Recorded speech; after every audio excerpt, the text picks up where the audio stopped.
माता सीता की रोचक लोक कथा आपका दिल जीत लेगी, धन के भंडार भर देगी।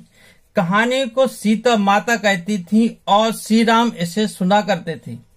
एक दिन श्री राम भगवान को किसी काम के लिए बाहर जाना पड़ा, तो माता सीता कहने लगी कि भगवान मेरा तो 12 वर्ष का नित्यनेम अर्थात नित्य नियम है, यह आप बाहर जाएंगे तो मैं अपनी कहानी किससे सुनाऊंगी। श्री राम ने कहा कि तुम कुएं की पाल पर जाकर बैठ जाना और वहां जो औरतें पानी भरने आएंगी उन्हें अपनी कहानी सुना देना। सीता माता कुएं की पाल पर जाकर बैठ जाती हैं।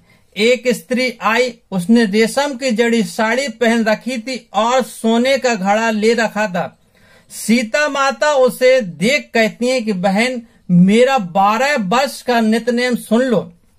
वह स्त्री बोली, मैं तुम्हारा नित्यनेम सुनूंगी तो मुझे घर जाने में देर हो जाएगी और मेरी सास मुझसे लड़ेगी।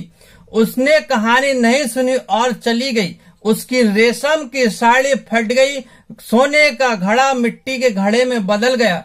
सास ने देखा तो पूछा कि एक किसका दोष अपने सिर लेकर आई है।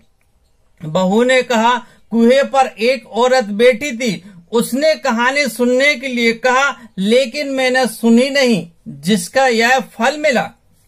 बहू की बात सुनकर अगले दिन वही साड़ी और घड़ा लेकर सास कुएं की पाल पर गई। सास को वही माता सीता बेटी मिली तो माता सीता ने कहा, बहन मेरी कहानी सुन लो। सास बोली, एक बार छोड़, मैं तो 4 बार कहानी सुन लूंगी। कहानी, राम आए लक्ष्मण आए, देश के पुजारी आए, नित नेम का लाए आओ, राम बैठो राम, तपी रसोई जियो राम, माखन मिश्री खाओ राम, दूध बसाता पियो राम, सूत के पलका बैठो राम, साल दुसाला पोठो राम, साल दुसाला ओढ़ो राम। जब बोलूं जब ही राम, राम सवेरे सबके काम, खाली भंडार भरेंगे सबका बेड़ा पार करेंगे राम। श्री राम जय जय राम। सास बोली कि बहन कहानी तो बहुत अच्छी लगी। कहानी सुनकर सास चली गई और उसकी साड़ी फिर से रेशम की जड़ी की बन गई। मिट्टी के घड़ा फिर से सोने के घड़े में बदल गया। बहू कहने लगी, सासू माँ आपने ये सब कैसे किया। सास ने कहा, बहू तू तो दोष लेकर आई थी और मैं दोष उतार कर आई हूँ।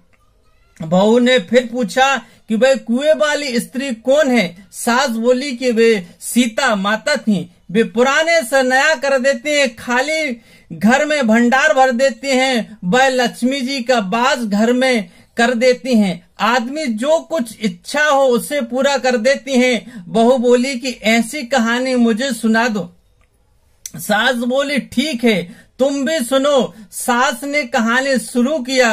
राम आए लक्ष्मण आए, देश के पुजारी आए, नित्य नेम का नेम लाए, आओ राम बैठो राम, तपी रसोई जियो राम, माखन मिश्री खाओ राम, दूध बसाता पियो राम, दूध के पलका बैठो राम, सूत दुसाला पोठो राम, साला दुसाला ओढ़ो राम, जब बोलूं जब राम ही राम। राम सवेरे सबके काम, खाली घर भंडार भरे, सबका बेड़ा पार करेंगे राम। श्री राम जय जय राम। कहानी सुनकर बहू बोली कि कहानी तो बहुत ही अच्छी है। सास ने कहा कि ठीक है, इस कहानी को रोज कहा करेंगे। अब सास बहू रोज सवेरे उठती, नहाती धोती और पूजा करने के बाद नित्यनेम की सीता की कहानी कहती। एक दिन उनके पड़ोसी की औरत आई और बोली कि बहन जरा सी आंच देना। तो वह बोली, आज तो अभी हमने जलाई ही नहीं। पड़ोसन ने कहा कि तुम सुबह 4 बजे से उठकर क्या कर रही हो।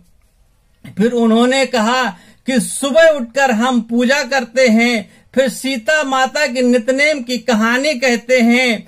पड़ोसन ने उनकी बात सुनकर फिर कहा कि सीता माता की कहानी कहने से तुम्हें क्या मिला?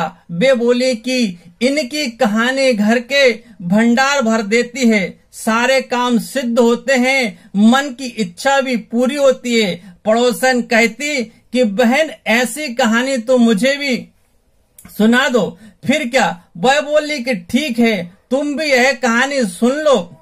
राम आए, लक्ष्मण आए, देश के पुजारी आए, नित नेम का नेम लाए, आए राम बैठो राम, तपी रसोई जियो राम, माखन मिश्री खाओ राम, दूध बसाता पियो राम, सूद के पल का बैठो राम, साल दुसाला पोढ़ो राम, साल दुसाला ओढ़ो राम। जब बोलो जब राम है राम, राम सवेरे सबके काम, खाली घर भंडार भरेंगे, सबका बेड़ा पार करेंगे। श्री राम जय राम जय जय राम। सारी कहानी सुनने के बाद पड़ोसन कहने लगी, बहन कहानी तो मुझे बहुत अच्छी लगी। अब पड़ोसन भी नितनेम सीता माता की कहानी कहने लगी। माता सीता ने पड़ोसन के भी भंडार भर दिए। अब तो पूरे मोहल्ले में नितनेम की कथा चल पड़ी। हर किसी की कामना पूरी होने लगी। हे माता सीता, जैसे आपने उनके भंडार भरे, वैसे आप हमारे भी भंडार भरना। कहानी सुनने वालों के और कहानी कहने वालों के भी उम्मीद है जानकारी आपको पसंद आई होगी, इसलिए चैनल को लाइक शेयर और सब्सक्राइब जरूर